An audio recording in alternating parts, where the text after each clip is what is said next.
Good morning, good morning. We are here in the Fig restaurant. How can you pronounce that? Fig. Oh. So we are here only in the condo, in the unit of. We come here already when the birthday of what's that, the friend of Celine. She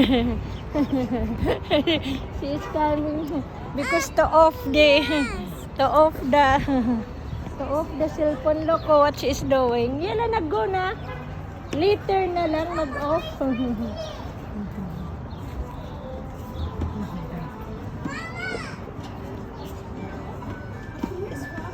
Ha?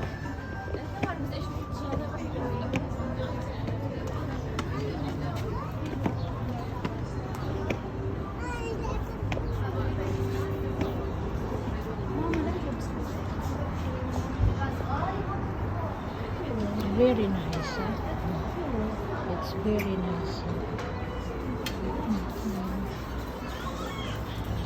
Parang kung Pilipinas pa yan, pig. But letter F, kaya fig. Okay? Oh, nice. Eh, Celine, mag-pull down ka, Celine. Yan si Celine. Tsaka si Madam. Yan si Sisi.